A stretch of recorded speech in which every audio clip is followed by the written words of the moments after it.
Aloha kakayaka Hawaii. This is Potpourri Nui, and you are listening to Hawaiian Potpourri. Today is the 14th day of October, Sunday. And the time now is 8 minutes past the hour of 6 o'clock. This morning's newspaper tells us of at least what the newspaper considers to be its most interesting subject, and that's the registration of public school enrollment, or enrollment in public schools that is down. Enrollment in private schools here in Hawaii is down by 8% since 2007. What does all of that mean? Who goes back that far to 2007, and how does one make the comparison? It's supposed to be an indication of the economic times, and that people are not enrolling their children in private schools as much as they had previously. 8%? Is that such a big deal? It might be when you consider the growing population and the decrease in private school enrollment. Other things that the paper brought, at least to my attention, dealt with the issue of rail. And that's not a new issue for most of us here, but what they are trying to do is juxtapose rail on one side and bus on the other side, with, of course, Caldwell on one side and Cayetano on the other side, and try to give a sort of a blow-by-blow response to the proposals being made. I have not read through all of the details, and I think it's too much detail for me, but what I did read was Richard Barreca on politics and his take on this whole controversy. And if I can see this early morning without a pair of glasses, let's see what Richard has to say. High time council answers tough questions on rail tab. It's time to have that talk. No, not that one. It's time for the city council to talk to us about the so far unexplained, perhaps unintentional, but still very real and increasing cost of the city's train. If before the election the council cannot demonstrate the ability to control the increasing cost overrun, then voters would certainly question the reason for keeping any incumbent in office. The proposal today is estimated to cost $5.2 billion. A new report prepared by Porter and Associates for the Federal Transport Administration points out that if the economy or city finances get even slightly twitchy, Honolulu will not be able to afford rail unless it cuts its budget, raises taxes, or figures out new ways to change for services or zoning, or new ways to charge for services or zoning. And yes, that fellow over there shouting, "I told you so," is former governor and current candidate for mayor, Ben Cayetano. Back in April, Cayetano predicted that the proposed heavy rail system will strain the city's ability to operate as it does today.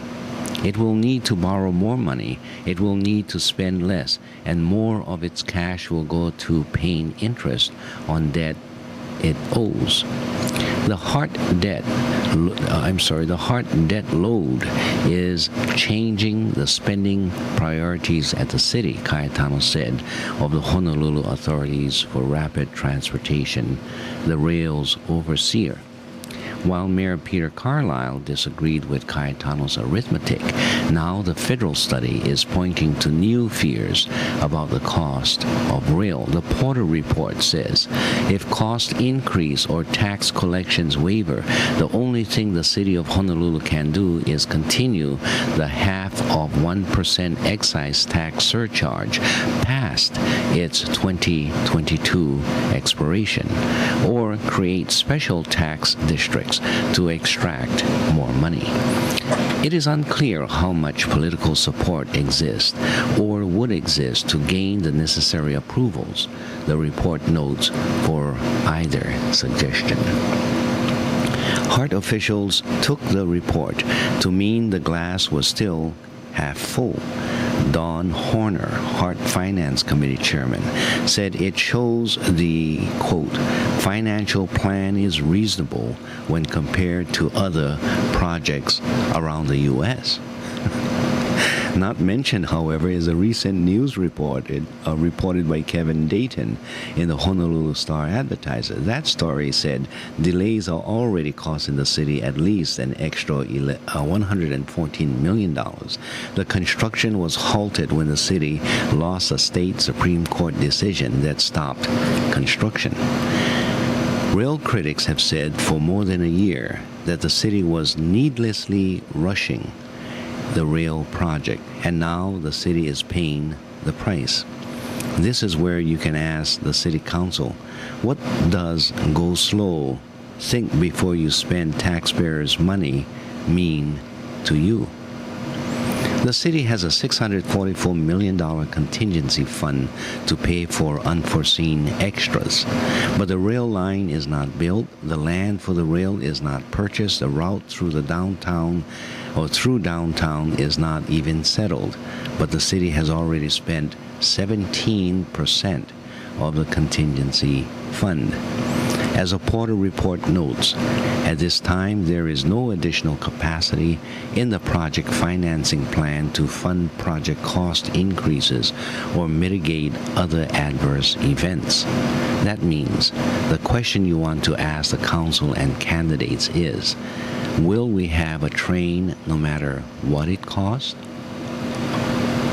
Richard Barreca on politics appeared in this morning's newspaper, the Star-Advertiser, at page F2. Other things with regards to the rail and its connection is the presence of bones and how the EV has affected the continuing development of rail. I wonder if that is the case in other cities where they are paying so much attention to grave sites or bones found on the pathway of a rail project or any other major project. What kind of attention is given to those things? And should attention be given? We can say that, well, perhaps maybe over Indian lands, what is considered to be sacred areas because of burials. In Hawaii, any area is considered sacred, especially with the very limited land space and burials being found in the ground in many different places. So a halt is put to any development until the resolution of what will be done with the burials. There's an interesting article written by, let's see who these two people are. One is Thomas Dye and Elaine Muffet Jourdain. Two of these folks, let's see where they are at. Jourdain is an employee and Dye is a principal with the archaeological consulting firm T.S. Dye and Colleagues. They worked for many years as archaeologists at the State Historic Preservation Division. In 2009, the organization was hired to determine whether construction excavation had taken place within the cemetery plot of the Kapi'olani family. The company has completed that project and is no longer under any contract tied to Kauai Hau Church or its former client. And the article that they write, and I think it's very interesting to have an outside archaeological firm, someone who is aware of some of the issues, very much aware of what the laws are and what their opinions are with regards to the EV. I'm going to read that article, and then after that, because of the length of the article, probably go to go to music. What they say is, we share the frustration over historic preservation review of Kauai Hau Church's construction project and the Honolulu Authority for Rapid Transportation expressed in your editorial pages. However, we disagree with your editorial position that the historic preservation laws needs to be reviewed and clarified. We believe that conscientious application of existing laws might have led to very different outcomes in these two high-profile cases. The case of Hart is fairly straightforward. The Oahu Island Burial Council pointed out years ago that the archaeological inventory survey is designed to be part of the planning process, not part of the construction process, as Hart was proposing. The Hawaii Supreme Court's unanimous decision in the Paulette Kalei-Kini's case confirms this. The situation at Kauai Hau is less straightforward. The unknown stems from the multiple factors, including these. First, it is possible that Hawaiians lived and were buried there before the church or its cemetery were constructed. Many traditional Hawaiian sites and burials have been found in Kaka'ako, and there is no reason why there shouldn't have been some in the vicinity of what is today Kauai Hau Cemetery. Second, the boundaries of the church, property, and cemetery have changed over time. However, what was known when Kauai Hau Church drew up construction plans was that family cemetery plots at Kauai Hau were mapped by land surveyors in the early 1900s. Many of the cemetery plots they mapped fall within the current construction footprint. State Historic Preservation Division, or what is SHPD, SHPD, their staff reviewed Kauai Hau Church's proposal and internally recommended an archaeological inventory survey. For reasons that we don't know, the staff recommendation was ignored and the project moved forward without the survey. This led initially to the incongruous situation where archaeologists working under the jurisdiction of SHPD, quote, inadvertently discovered, end quote, several dozen coffins and their remains from unmarked burial located within the family cemetery plots shown on the survey map. Subsequently, jurisdiction was transferred to the Department of Health, which regulates cemeteries. Under its jurisdiction, several hundred more coffin burials have been removed by the archaeologists, along with many human remains not associated with coffins. In our view, Dana Naone Hall is correct to question whether these human remains found outside of coffins are part of the cemetery. Had an archaeological inventory survey been done, and it could have been done regardless of whether it was required by SHPD, it might have been designed along the lines of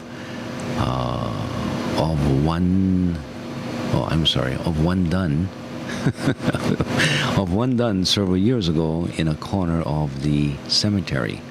Using a technique that has been applied successfully elsewhere in Kaka'ako, the archaeologists stripped off the soil and cleaned the surface of the dirt. The tops of several grave shafts appeared as dark rectangles in the brown soil. Archaeologists completed that inventory survey by counting the graves. They didn't disturb a single coffin. We believe that an inventory survey like this could have yielded a reliable estimate of how many graves in each family plot were going to be disrupted by the construction. It could also have guided the archaeologists in their search for pre-cemetery Hawaiian remains outside the cemetery grave shafts. Project planners and state regulators would have known what construction would unearth, and the church would have consulted more effectively with the families. All of this could have happened within the framework of existing laws and regulations. Hawaii historic preservation and burial laws are not broken. The trouble faced by Hart and Kauai Hau Church came about because the existing historic preservation laws were not followed or honored. The court's focus on SHPD and its failure to follow its own rules correctly emphasize that agency's critical role. Very interesting. I like this statement that they make, that we believe, where is that? Anyway, that the process, the archaeological process should be one of planning, not construction. And it seems that that is the key to what is happening, both by rail as well as by Kauai Hau Church. I was not familiar with the Kauai Hau Church matter. It just didn't come as much to my attention as the rail project did. But I like how they compare this process. It should be a matter of planning rather than a matter of construction. All right, let's see. There's other articles dealing with this whole rail fiasco. I take from the article that I had just read, essentially saying that the process should be ready, aim, fire, not fire and then aim and see what you hit. And it seems that for the rail proponents, the call is fire, fire, fire, and then let's see what we hit, rather than ready, aim, and fire. And what these two writers are saying is that if you follow the law, it calls for this planning, it calls for getting ready to take aim before you begin to carry out your project or before you fire. There's another opinion, however, and this comes from Carl Zimmerman out of Salt Lake. And what he writes is the estimate is in for the bill for the Hawaii Supreme Court's decision ordering a halt to construction on the city's rail transit project until an archaeological inventory of the entire 20-mile route is completed, at least $114 million. And for what? The court ruled that the State Historic Preservation Division violated its own rules by permitting the city to proceed with construction before the archaeological inventory was completed. But those rules were not framed to deal with anything like a project of this magnitude. The division was simply trying to adjust to an unforeseen situation.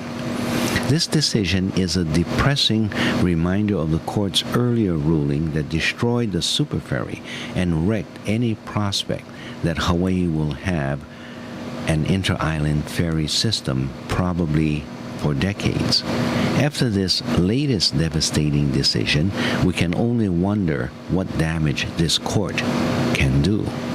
Carl Zimmerman. Now, what Mr. Zimmerman is doing is attacking the court for applying the law and calling it damaging, first with the super ferry, now with the rail, and costing $114 million. He doesn't say anything about Kauai Hau Church, probably not a member of its congregation.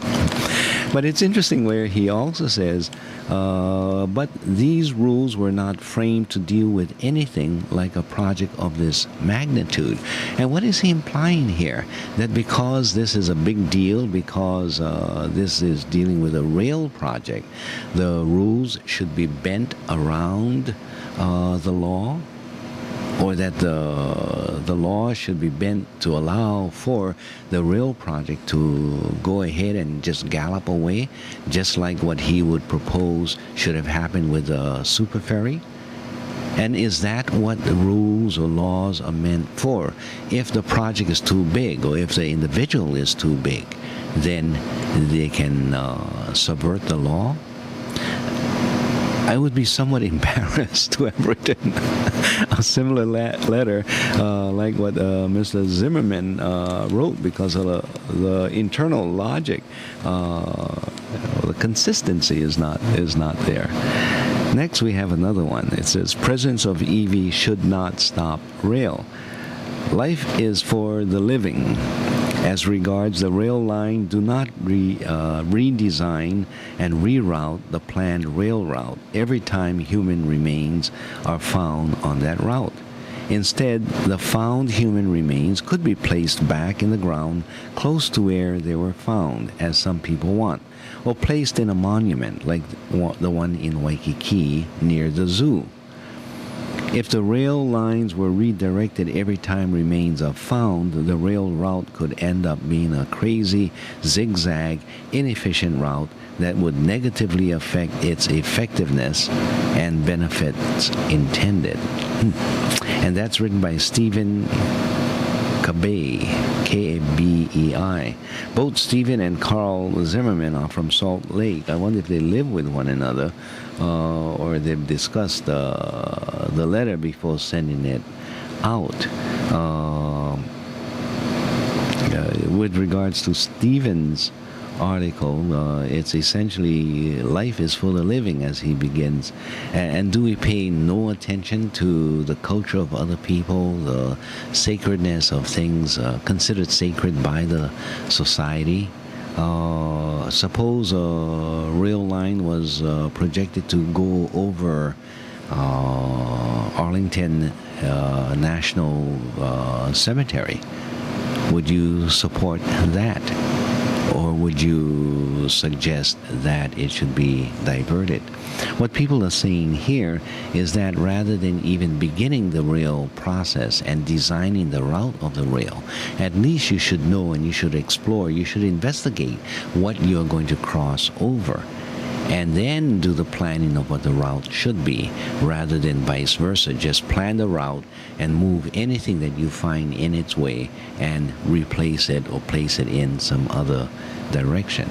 So it is indeed a question of policy. What should be the appropriate policy for construction work that is done? And that decision was decided away from the emotionalism of rail or the super ferry. It was decided many years ago that this is the way we will respect the EB, the bones, the funeral articles that may be found as we begin any project. So it's not a slap against rail. This is the process that was agreed to, and now that the process has been agreed to, all we're saying is be consistent with that agreement.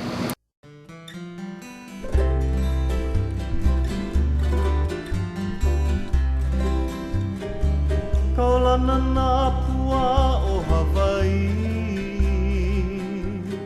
kupa ama hope o ka aina, iki mai ka elele o ka loko ino, pala pala anunu me ka paka.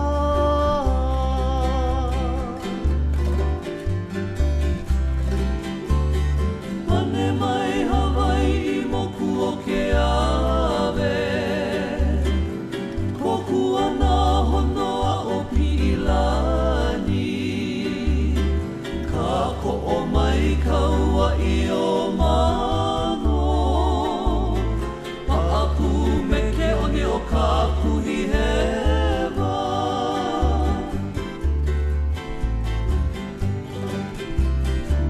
Aolea e kau I ka pulima, maluna o ka pepa o ka enemi, po'ohui ai nā ku ai hewa, I ka pono sivila a o ke kanaka.